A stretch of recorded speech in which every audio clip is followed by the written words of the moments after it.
तुम्हारे मन में कमजोरी नहीं आनी चाहिए। चाहे जैसी परिस्थिति, तुम्हें याद होना चाहिए ये इष्ट के द्वारा पास करके भेजी हुई परिस्थिति। मैं डगमगाऊं क्यों, मैं भयभीत क्यों हूं? कोई न कोई बहुत मंगल विधान मेरे इष्ट ने भेजा है परिस्थिति, इसलिए मैं मस्ती से रहूंगा, चाहे जितनी बुरी स्थिति क्यों ना आ जाए। हृदय में या बाहर परिस्थिति, स्थिति या परिस्थिति, संतुष्टा येन केनवा, ये बहुत बड़ी बात है। क्योंकि इष्ट ने भेजा है ना, चयन किया इष्ट ने, किस लिए? होगा कोई उनका विधान, मंगल विधान, शांत प्रसन्न मुद्रा, कभी खिन्न नहीं, निकल जाएगी परिस्थिति और स्थिति भी। कभी कभी अंदर में भी स्थिति गड़बड़ होती है, बाहर भी परिस्थिति। इन्हीं के वचन अभी सुनाए थे पीछे। पापियों का ऐश्वर्य बढ़ता है। प्रश्नकर्ता को सुन ले ध्यान से। ज्यादातर प्रश्न करते हैं कि धर्म में चलने वाले को बड़े धक्के मिलते हैं, पाप करने वाले बड़े मौज से होते हैं। पापियों का ऐश्वर्य बढ़ता है, स्वीकार करते हैं। क्यों? क्योंकि उनके पुण्यों का नाश किया जा रहा है। तुम धर्म के फल में संदेह मत करना। ये पापियों का जो ऐश्वर्य बढ़ रहा है, इनको जैसे फांसी की सजा देने वाले को अंतिम इच्छा पूरी की जाती है, ऐसे सर्वनाश का खेल इनका शुरू होने वाला है। इसलिए इनके पुण्यों को फटाफट भुगाया जा रहा है। भोग ले।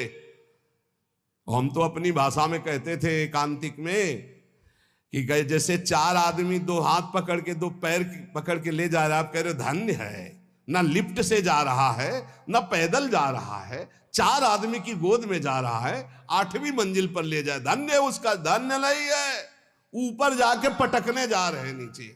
अब बताओ, ले जाते समय तो तुम देख रहे हो कि ना लिफ्ट में है, ना पैर से चल रहा है, कितना सौभाग्य है। लेकिन परिणाम पता है आपको? ये चार लोग उसको ऊपर 8वीं मंजिल में ले जाकर पटकने जा रहे हैं। अब क्या लगेगा? धन्य नहीं लगेगा, बोलेगा दुर्भाग्य है, मरेगा जाके। ऐसे ही पापी आदमी जब चारों खाने में हरा भरा नजर आवे, ना बढ़ता नजर आवे, तो आप हाथ जोड़ के शोक मगन होना, अब मरेगा ये जाके। ये चार जो ले जा रहे ना, ये ऊपर से पटकेंगे जाके। चारों तरफ हरा भरा, जिधर देखो उधर माला माल, जय जय जय जय, दिया सलाई लग रही सुकृत में, पुण्य में। क्योंकि पाप कर रहा है, अब भस्म होगा। कभी कभी गुरुजन जब समझाते हैं और जब देख लेते हैं ना कि बहुत पैंग लंबी बढ़ गई, तो मौन हो जाते हैं। नहीं समझता जीव, इसीलिए भगवान भी चुप हो जाते कि पहले जल ले। अच्छा, भगवान जानते कि तू मेरा अंश जलेगा, है नहीं, तेरी कपड़ा जलेगा। ये नयनम छिन्दन्ति शस्त्राणि नयनम दहति पावकः न चैनम क्लेदयन्त्यापो न शोषयति मारुता। भगवान का बच्चा आग नहीं जला सकती, शस्त्र नहीं छेद सकता, जल नहीं डुबो सकता, वायु नहीं सुखा सकती। तो अगर डूब रहा है और मर रहा है तो मर, क्योंकि आत्मा को कुछ होना नहीं है और तेरे पाप किया है तो भोग। भगवान ऐसे देख रहे हैं। तुम कहोगे बड़े दयालु हैं, नहीं, इस समय दयालु नहीं। दयालु जान रहे हैं कि मेरे अंश को कोई फर्क नहीं पड़ना, शरीराभिमानी पाप किया है, भोग ले। इसलिए वो अग्नि रूप भी हैं, वो जल रूप भी हैं, वो अपने में ही डुबो रहे हैं। किसको?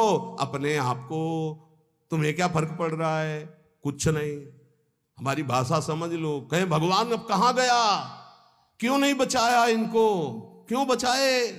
उस समय जब उपदेश कर रहे थे कि ऐसा नहीं करना, तब तूने माना, नहीं माना तो भोग।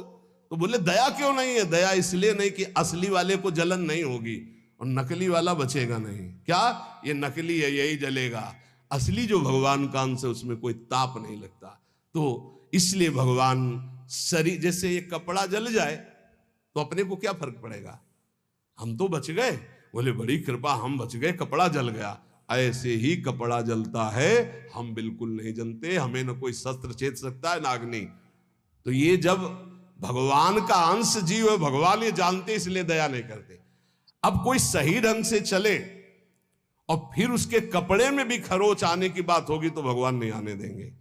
और तुम दूसरों के शरीरों को भून भून के चटनी के साथ खाओ तो बिना चटनी के आग तुम्हें भून देगी। हमारी बातें बुरी लगेगी, लेकिन लिख लो, बिल्कुल फायर विकेट तब आएगी जब भून के तैयार हो जाओगे। पहले बूंद नहीं पानी मिलेगा, क्योंकि तुमने चटनी लगा के खाया है। वो अग्निदेव बिना चटनी के तुम्हें खा जाएंगे, क्योंकि वही अग्नि